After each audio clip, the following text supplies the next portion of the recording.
Olá pessoal, vamos falar na aula de hoje de propriedades e tabelas de substância pura. O objetivo é definir o estado termodinâmico, aprender sobre calor sensível e calor latente e sobre o domo de vapor, que nos caracteriza os estados de líquido comprimido ou subresfriado, uma mistura e vapor superaquecido. Vamos ver os diagramas pressão, volume específico e temperatura, volume específico e aprender a olhar as tabelas termodinâmicas. Por quê? Porque determinar o estado e a fase é muito importante em processos de termodinâmica. Quando a gente avalia, por exemplo, máquinas térmicas, sistemas de geração de potência, quando a gente pensa na caldeira, o que ela faz? Ela transforma líquido no estado de vapor.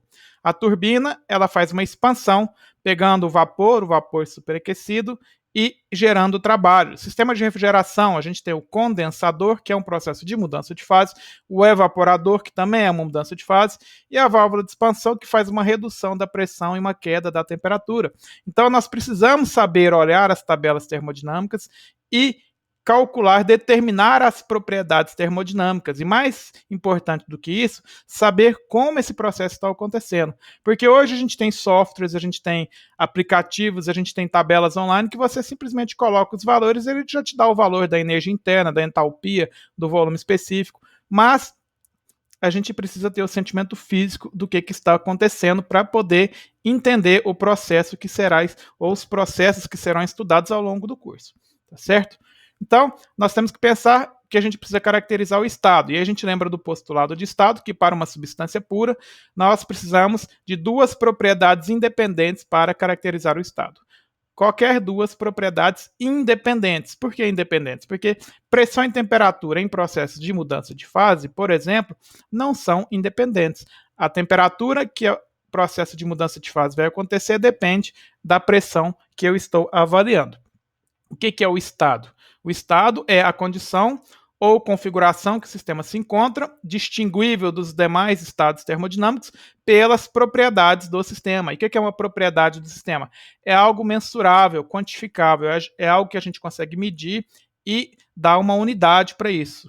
Por exemplo, temperatura. Quando a gente fala 20, não adianta só falar o valor, eu tenho que dar uma escala para isso daí. Então, a propriedade, ela caracteriza o estado termodinâmico. O que é um processo? É simplesmente uma mudança de estado, tá certo? O que é uma substância pura? Eu falei aqui que, pelo postulado de estado, nós precisamos de duas propriedades independentes para caracterizar o estado de uma substância pura. Uma substância pura é aquela que tem composição química invariável. Ela pode ser um único elemento químico ou vários elementos químicos, desde que a composição química seja invariável e homogênea.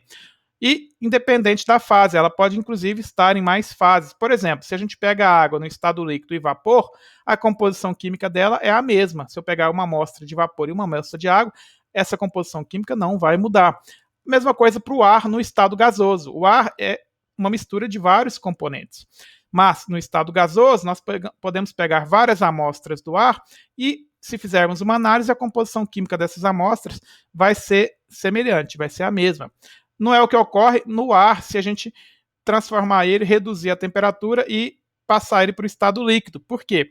Porque cada componente do ar ele vai se transformar em líquido em uma temperatura diferente. Dessa forma, no estado líquido, a gente pode ter, se a gente pegar as amostras, ele vai ter uma composição química diferente da parte do estado gasoso, por exemplo. Tá certo?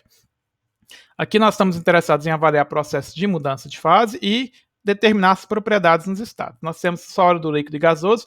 De sólido para líquido para gasoso, nós estamos adicionando energia ao sistema. E de gasoso para líquido e líquido para sólido, nós estamos reduzindo a energia do sistema. Certo? E nós sabemos que processos de mudança de fase ocorrem a temperatura constante. Mas de onde que veio isso? Em algum momento a gente tem que ter definido e observado isso experimentalmente. Esses estudos vieram de Joseph Black, que é um físico e químico escocês. Na verdade, ele nasceu na França, mas o pai dele era escocês. Ele foi o responsável por introduzir os conceitos de calor latente, calor sensível e calor específico também. Ele era professor na Universidade de Glasgow e ele fez um experimento, entre os diversos experimentos que ele fez o seguinte experimento. Ele pegou uma amostra de água e adicionou álcool refrigerou isso daí, de forma que esse álcool impediu que essa amostra de água se solidificasse, se transformasse em gelo. Portanto, ela é uma água, uma temperatura baixa, mas no estado líquido. E ele pegou um outro recipiente, a mesma quantidade de água pura, e resfriou também, e essa água se transformou em gelo. Portanto, as duas estão na mesma temperatura, só que uma no estado líquido e uma no estado líquido e uma no estado sólido. Ele removeu esses dois recipientes do banho e deixou eles aquecerem naturalmente. O que ele observou? Que a água no estado líquido, a temperatura aumentou, ou seja, o termômetro sentiu um aumento de temperatura aqui. A água no estado congelado, ela não aumentou a temperatura. O que ele concluiu? Que a aplicação de calor ao gelo, no seu ponto de fusão, não causa aumento da temperatura, mas sim um aumento da parte líquida na mistura, ou seja, eu estou aumentando a quantidade de líquido na mistura até terminar o processo de mudança de fase. Um outro experimento que ele fez foi pegar a água e observar o comportamento no processo de mudança de fase de líquido para gasoso. E da mesma forma, ele observou que no processo de evaporação, a temperatura também não aumentou. O termômetro não sente essa adição de calor, essa adição de energia. Ou seja, a aplicação de calor na água evaporando não causa aumento da temperatura da mistura, mas sim um aumento de vapor na mistura. Dessa forma, ele trouxe o conceito de calor latente. Em processos de mudança de fase, o calor ele tem que, de alguma forma, estar se combinando com as partículas de gelo e água, ou de água e vapor, se tornando latente. O termômetro não sente esse calor adicionado, certo? Essencialmente, o que está acontecendo é uma mudança nas forças intermoleculares. Ele também determinou que, quanto é esse calor? A gente vai ver ao longo do curso que a quantidade de calor em processo de mudança de fase é bastante elevada. Por exemplo, o Joseph Black ele determinou que para eu transformar uma quantidade de gelo em água em 10 horas, eu preciso de uma quantidade de calor equivalente a aumentar a temperatura dessa mesma quantidade de água em 78 graus Celsius. Certo? Se eu tenho água, por exemplo, a 0 graus, gelo a 0 graus Celsius, para transformar ele em 10 horas de gelo para líquido, eu preciso da mesma quantidade de energia para eu pegar a água do estado líquido em 0 graus e aquecer até 78 graus. Isso aqui é um fenômeno interessante e importante se a gente lembrar, por exemplo, nos primórdios dos sistemas de refrigeração, quando o gelo era despachado, por exemplo, dos Estados Unidos para diversas partes do mundo, na forma de blocos de gelo, porque a quantidade de energia necessária para derreter esse gelo é muito grande e existia, claro, uma perda, mas ainda assim era economicamente viável na época, nos primórdios, antes dos sistemas de refrigeração, certo? O Joseph Black ele também mostrou que diferentes líquidos têm diferentes capacidades de absorver calor, que é onde a gente tem o conceito de calor específico. Se a gente pega uma quantidade de calor, esse líquido ou essa substância vai sofrer uma variação de temperatura. Essa variação de temperatura vai depender da característica da substância que a gente está avaliando, que vai ser o poder calorífico. O poder calorífico dividido pela massa nos dá o calor específico, de onde a gente tem a nossa clássica equação calor igual a massa vezes calor específico vezes uma variação de temperatura. Dado uma quantidade de calor, a variação de temperatura vai ser proporcional à massa e ao calor específico. Esse calor específico ele depende da substância e ele também pode variar e, de forma geral, ele varia também com a temperatura, tá certo? Então, o calor latente, calor sensível e o calor específico, eles são considerados marcos iniciais da termodinâmica. Eles são conceitos importantes que deram origem a estudos futuros de termodinâmica, tá certo? O Joseph Black, só por uma questão histórica também, ele, na Universidade de Glasgow, foi onde o James Watt trabalhava e prestava serviço de manutenção, e foi numa máquina de Newcomen que o James Watt foi observando e propôs as melhorias que deram origem às patentes do James Watt e, consequentemente, às máquinas térmicas do Watt, que essencialmente embasaram toda a Revolução Industrial. A principal fábrica, na verdade, a única fábrica de motores na época de máquinas térmicas era a do James Watt, que embasou, que deu suporte a toda a Revolução Industrial, certo? Esse aqui é um a máquina de Newcomen da Universidade de Glasgow. O Joseph Black, ele forneceu não só suporte teórico, eles trocaram bastantes correspondências, aqui uma gravura do Black visitando o James Watt, eles não só forneceu suporte teórico, eles trocaram muitas correspondências, mas também forneceu suporte financeiro para o James Watt. E ele está incluso no hall da fama dos grandes cientistas escoceses, está aqui o Joseph Black. Vamos analisar então um processo de mudança de fase. Vamos considerar que a água muda de fase a 100 graus Celsius à pressão atmosférica, certo? Se a gente pega a água nessas condições a 25 graus Celsius, ela está no estado líquido. Vou marcar aqui um ponto, eu tenho uma determinada temperatura, um determinado volume. O que acontece quando nós começamos a adicionar calor a essa água?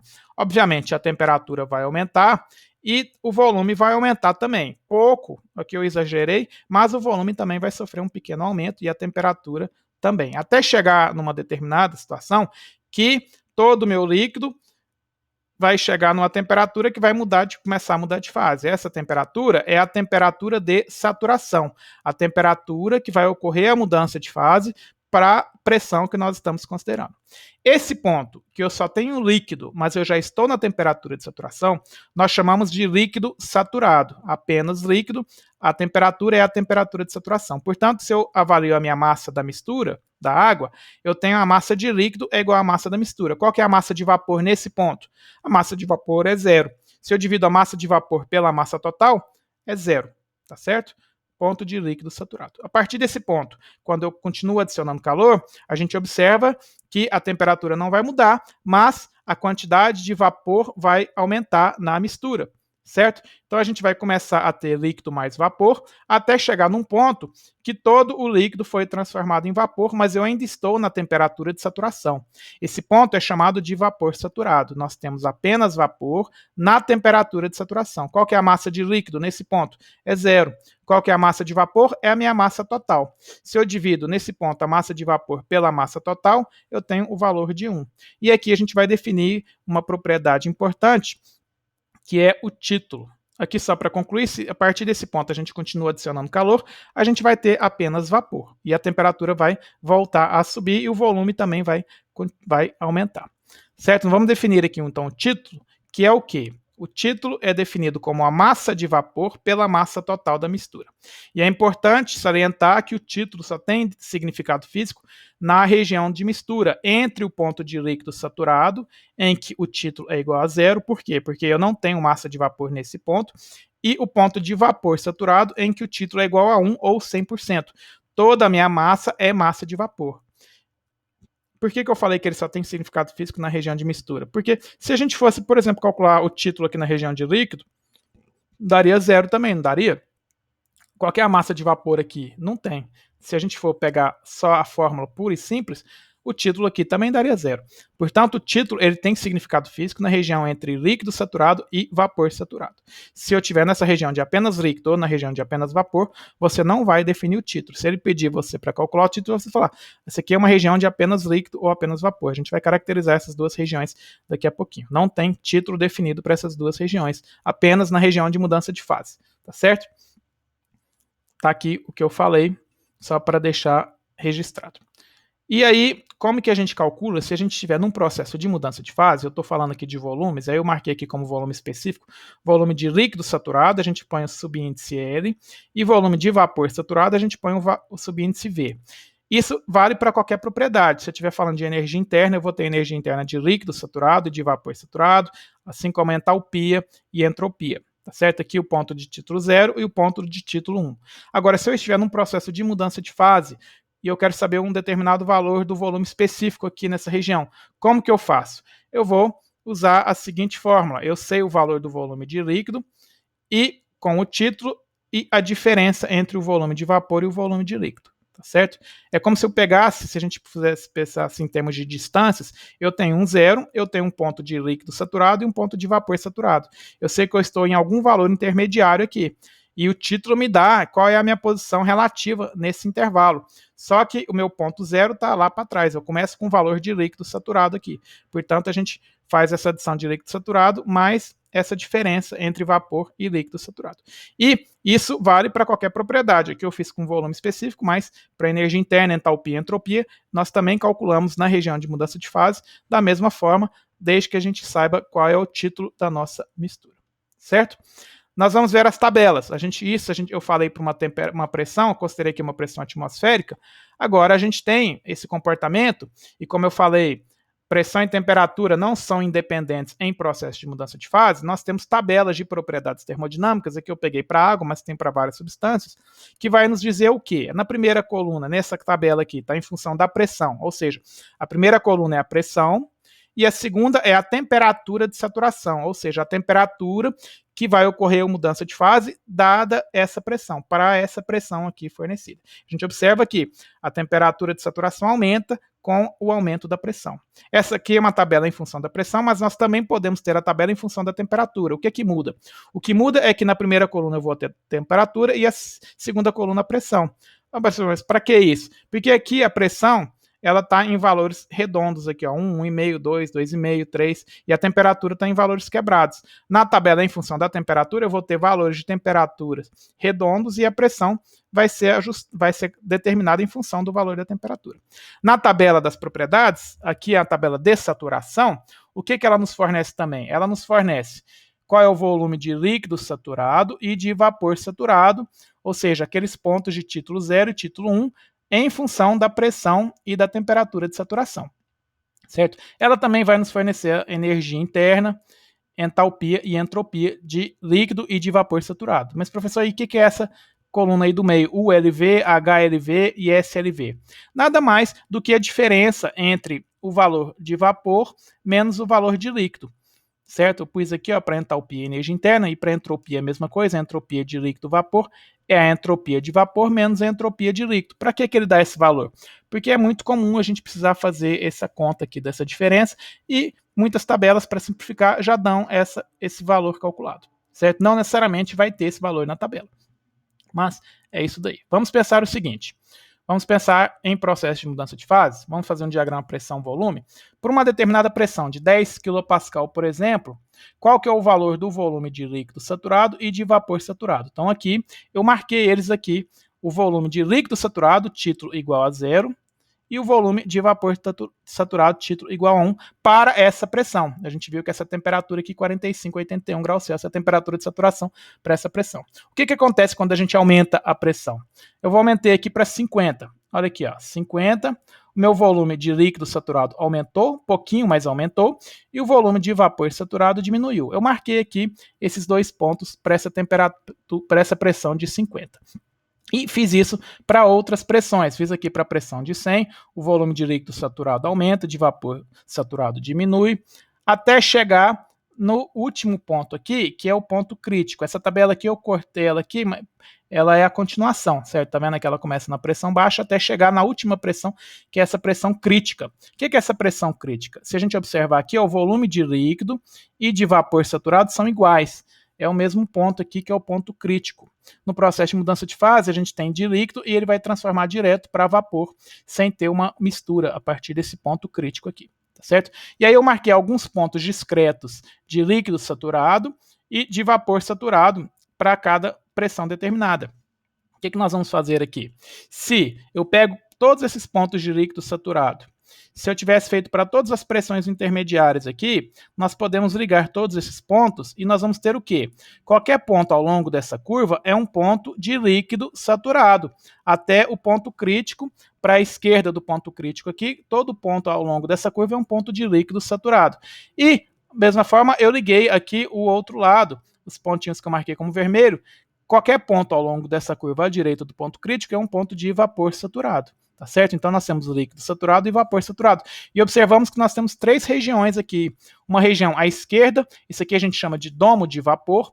Essa região à esquerda da minha curva de líquido saturado, nós vamos chamar de líquido comprimido ou subresfriado.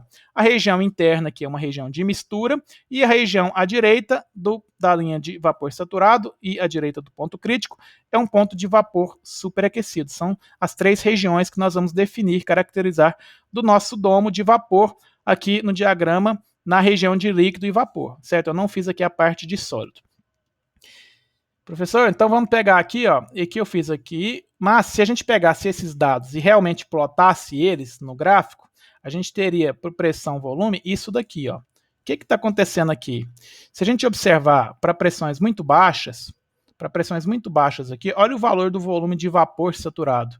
É muito grande. Ele cai rapidamente aqui, ó, observa que aqui ó, ele já caiu para menor do que 1, mas para regiões de pressões muito baixas, esse valor de volume de vapor saturado é muito alto. Portanto, a curva fica com essa característica. Isso aqui a gente não consegue visualizar nada. Se a gente fizesse o log-log, já ficaria mais fácil. Mas eu vou traçar, e o que a gente traça é o linear na pressão e logarítmico do volume. Esse aqui, ó, todos os pontos de líquido saturado, o ponto crítico, todos os pontos de vapor saturado.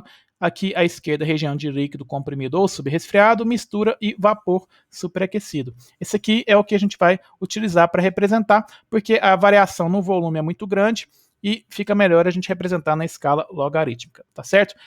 A gente tem que traçar aqui algumas curvas que são muito utilizadas, uma curva de temperatura constante, ou seja, dado uma temperatura, como é que vai ficar essa curva na região de líquido, vapor, líquido comprimido, mistura ou vapor superaquecido? Bom, a gente para isso tem tabelas, além da tabela de saturação, a gente tem tabelas da região de vapor superaquecido e de água comprimida. No caso aqui eu estou falando da água, né, mas para a substância, região água líquida comprimida. O que elas são caracterizadas? Elas são caracterizadas por grupos de pressão. Tanto vapor superaquecido quanto comprimido, eu tenho uma determinada pressão, e aí eu tenho as propriedades, a temperatura e as propriedades de volume, energia interna, entalpia e entropia, para cada pressão especificada, tanto em vapor superaquecido quanto na região de líquido comprimido. A gente observa que tem temperatura e as propriedades. Se vocês observarem, tem um valor aqui entre parênteses ao lado da pressão. O que é esse valor aqui? É a temperatura de saturação para essa pressão. E observem que ela aumenta com a pressão. Da mesma forma, na região de líquido comprimido, olha aqui, eu tenho a temperatura de saturação para cada pressão que eu estou avaliando. E na primeira linha, eu tenho aqui SAT, ao invés de um valor de temperatura. Por quê? Porque essa primeira linha é justamente essa temperatura aqui de saturação, que depende da pressão. Então, a temperatura para essa primeira linha na pressão de 1200 é diferente dessa temperatura para a pressão de 1000 e assim sucessivamente. Portanto, essa primeira linha é a temperatura de saturação que está aqui entre parênteses. Da mesma forma, na tabela de líquido comprimido. Essa primeira linha é a temperatura de saturação. Por isso aqui não tem o valor, certo? Então, essa aqui, ó, eu plotei aqui, por exemplo, para temperatura de 350, eu posso vir aqui, ó, eu venho para 350, eu tenho um valor do volume específico. Aí eu ploto ele aqui, para essa pressão de 1000, para a pressão de 1200 e essa temperatura, o meu volume vai, olha aqui, de 0,28 caiu para 0,23, depois para a pressão de 1400 ele cai para 0,20. Então o que a gente observa? Que à medida que a pressão está diminuindo, o valor do volume está aumentando, e é o que a gente observa aqui na região de líquido vapor superaquecido. Vapor superaquecido, a pressão está diminuindo, o valor do volume específico está aumentando, mas ele é próximo da região de vapor saturado, tá certo? Se a gente fizer isso na região de líquido comprimido, mesma coisa, eu pego para as várias pressões que eu tenho, para a temperatura que eu estou querendo, aí que eu não peguei para 350, eu peguei, por exemplo, para 200, a gente pega aqui para a temperatura de 200, eu tenho um valor do volume de líquido, para a pressão de 10.000, para a pressão de 15.000 eu tenho outro valor, e aí a gente plota todos esses pontos aqui, e aí a gente vai ter essas curvas de temperaturas constantes no nosso diagrama pressão-volume específico, tá certo? O que a gente observa? Que na região de líquido, a variação do volume é muito pequena, olha aqui, é praticamente linear, é reto aqui na vertical, e para temperaturas baixas, esse pontilhado aqui ó, é vapor superaquecido. Você consegue distinguir esse ponto de vapor superaquecido, essa linha pontilhada, da região de vapor saturado? É muito próximo. Então, para temperaturas baixas, pressões baixas, a gente vai ver que esses pontos de vapor superaquecido são muito próximos dos pontos de vapor saturado, tá certo? Essa é a curva. Um outro diagrama muito utilizado vai ser o de temperatura, volume específico. Da mesma forma, se a gente traça ele simples e puramente, a gente tem isso aqui em função dos altos valores de volume de vapor saturado para as baixas pressões. Então, nós vamos fazer a temperatura linear e o volume específico logarítmico. Aí a gente tem esse nosso diagrama. Vou traçar curvas de pressão constante aqui. Como que elas vão ficar? Elas vão ficar com essa característica aqui, curvas de pressão. Peguei duas curvas para 100 kPa e 1000 kPa. certo? A pressão, à medida que eu aumento a pressão, a curva se desloca aqui para cima. Como é que eu traço essa curva?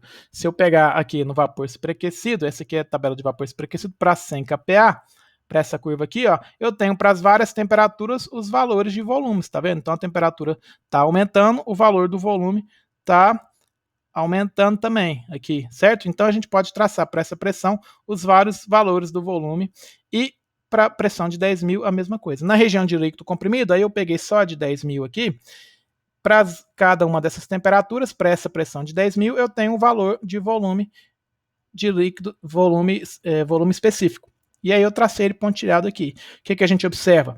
Que os valores de volume de líquido são muito próximos, de líquido comprimido, são muito próximos dos valores de líquido saturado, em função da temperatura, avaliados para cada temperatura, certo? A gente vai ver isso com mais detalhes em aulas posteriores. Mas esse é o nosso diagrama de pressão constante, temperatura, volume.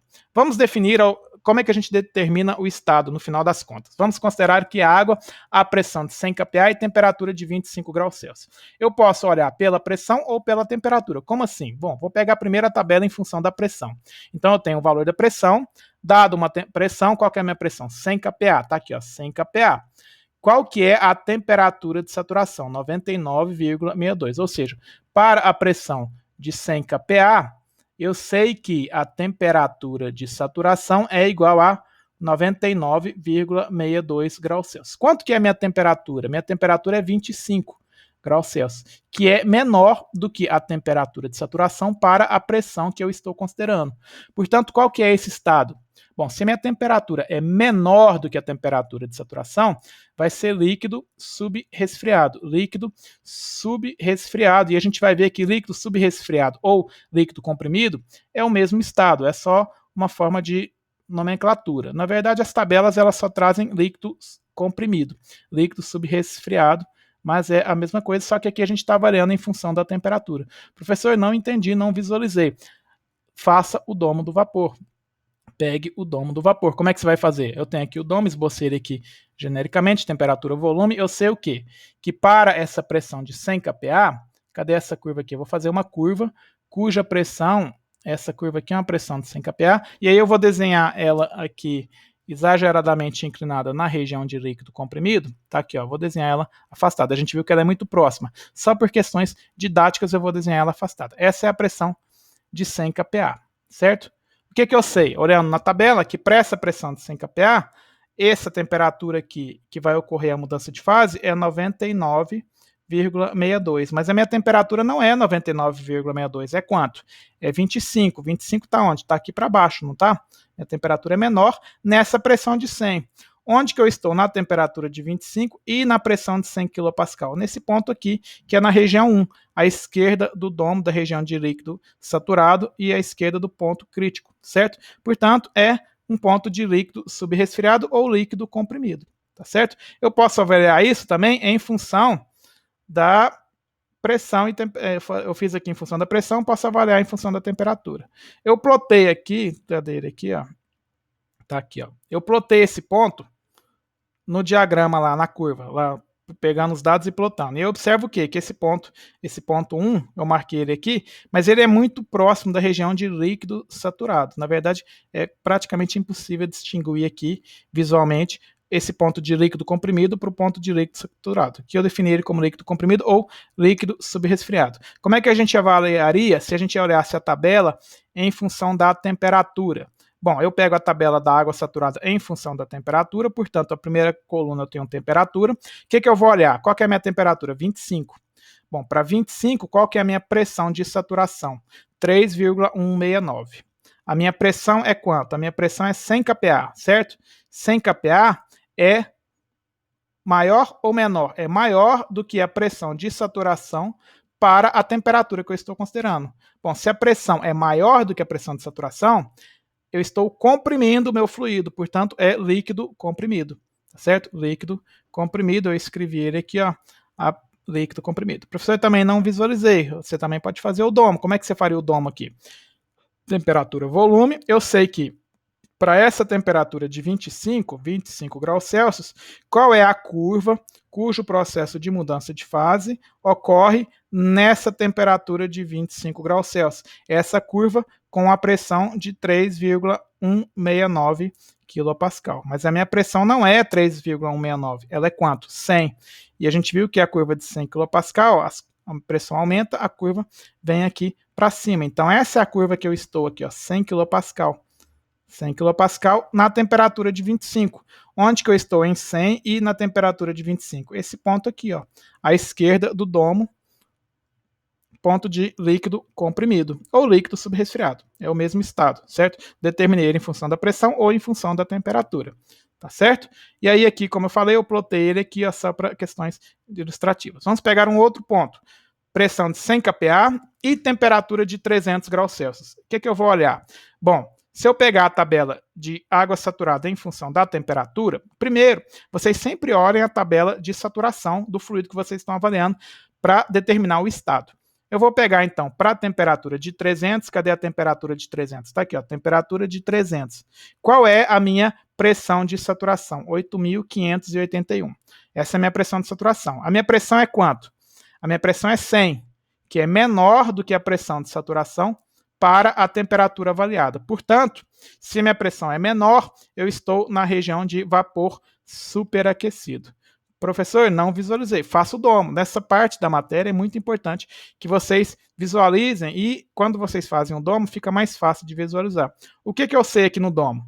Eu sei que para essa temperatura de 300, aqui ó, tá 300 graus Celsius, qual que é a curva cujo processo, qual é a pressão cujo processo vai mudar de fase, o processo de mudança de fase vai ocorrer a 300 graus Celsius. Bom, tá aqui, ó, 308.581 kPa. A minha pressão é quanto? 100 kPa. Bom, 100 kPa é uma pressão menor, certo? Então, a curva tá aqui assim, ó. Onde que eu tenho uma pressão de 100 kPa e uma temperatura de 300 graus Celsius? Olha aqui, ó, 300, 100 kPa. Esse ponto aqui, ó, vapor superaquecido. Tá certo? Como que eu olho isso? Em função da tabela de pressão. Aqui eu olhei em função da temperatura, mas eu posso olhar também em função da pressão. Olha aqui. E talvez da pressão fique mais simples de entender. Olha, pressão. Qual que é a minha pressão? 100 kPa. 100 kPa. Cadê ela aqui? Ó, 100 kPa. Qual é a temperatura de saturação? 99,62. Bom, a minha temperatura, que é 300, é maior do que a temperatura de saturação para a pressão avaliada. Portanto, se a minha temperatura é maior do que a temperatura de saturação, vapor superaquecido, certo? Vapor superaquecido. Como que a gente visualizaria isso no domo? Bom, aqui agora eu estou avaliando pela pressão. Eu vou pegar essa curva aqui de pressão. Qual é essa curva aqui, ó? Considerando essa pressão de 100 kPa, tá aqui a curva de pressão de 100 kPa, ó, ela aqui. Qual é a temperatura que vai mudar de fase nessa pressão? Eu olhei aqui, 99,62. A minha temperatura é quanto? 300. Então eu estou numa temperatura maior. Eu estou aqui, ó, 300 graus Celsius, uma temperatura maior, na pressão de 100 kPa. Onde que dá esse ponto aqui, ó? Aqui à direita do domo, vapor superaquecido. Tá certo? Então dessa forma a gente viu as regiões de líquido comprimido ou subresfriado, mistura e vapor superaquecido. Nas próximas aulas, a gente vai aprender a determinar as demais propriedades, dado a condição, dado duas propriedades independentes, como que a gente determina o estado e calcular as propriedades, porque vai ser importante em processo de mudança de fase. É bem simples, mas eu coloquei essa figura aqui, porque eu me lembro bem, na minha época de graduação, quanto foi estressante estudar termodinâmica, e os alunos, de certa forma, de forma geral, têm muita dificuldade, acabam errando muito em olhar as tabelas e determinar os estados e calcular as propriedades. Mas é bem simples e é muito importante, e a gente sabendo determinar e visualizar o processo, a gente vai poder entender melhor todos os processos termodinâmicos de máquinas térmicas, refrigeração, etc. Tá certo? Então, os slides estão disponíveis no site e até a próxima aula.